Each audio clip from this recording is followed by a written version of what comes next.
Session में आपका बहुत बहुत स्वागत। Occupations and animals and birds बड़े इंटरेस्टिंग चॉइस होते हैं आपके लिए टॉपिक्स के लिए। ऑक्यूपेशन माने जो भी काम करते हैं, किसी का कारोबार होगा, किसी का दुकान होगा, कोई घर में कोई प्रोग्रामिंग सॉफ्टवेयर की करता होगा, किसी को नौकरी होगी। जो भी आपको आमदनी पाने के लिए, बिज़ी रखने के लिए जो भी आप काम करते हो उसको ऑक्यूपेशन कहते हैं। घर में माँ घर संभालती है तो उनका ऑक्यूपेशन क्या है? Keeping a home. सो माँ क्या कहेगी? I am a home maker. माँ के साथ ये ड्यूटी जुड़ी जाती है कि घर रखना।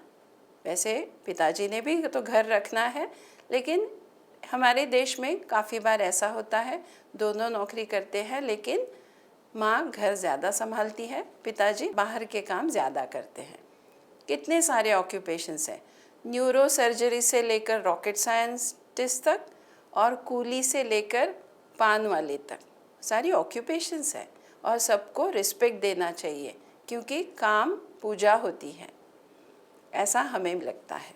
सो ऑक्यूपेशंस, और उसके साथ देखिए कितना इंटरेस्टिंग चॉइस है, एनिमल्स एंड बर्ड्स। मेंढक को क्या कहते हैं, भेड़िए को क्या कहते हैं। और इसके साथ आपका एंजॉय करते करते ग्रामर भी आगे बढ़ रहा है। आपने अब तक एक ये भी चीज़ सीख ली है कि किसी चीज़ को एस लगाकर उसका पोजीशन कैसे दिखाते हैं। जैसे ये मेरा है, ये इसका है। For example I can say this is my book, it is mine. या फिर हम ऐसा कह सकते हैं कि ये इस कुर्सी का रंग काला है, so the chairs colour is black.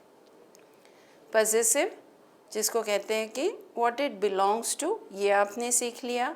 और दिस एंड दैट करते करते आप धीरे धीरे दीज एंड दोज इसमें भी चले गए। आप ही हंसोगे मन के अंदर कि ये तो मैं कब का सीखा था, बचपन में भी सीखा था। स्कूलिंग में इंग्लिश की सब्जेक्ट की तो पढ़ाई होती रही, ये सब किया है, लेकिन बीच में ऐसा हुआ कि आपके ऊपर स्पोकन इंग्लिश की जिम्मेदारी आ गई। और स्कूल अगर वर्नाक्युलर है, मातृभाषा में सीखा है, तो कहाँ पे इंग्लिश बात करोगे, कोई चांस ही नहीं मिलता। लेकिन आज के ज़माने की तो बहुत बड़ी डिमांड है कि आप इंग्लिश में बोलो। इंग्लिश में जो बोलेगा उसके लिए बहुत दरवाजे खुल जाते हैं।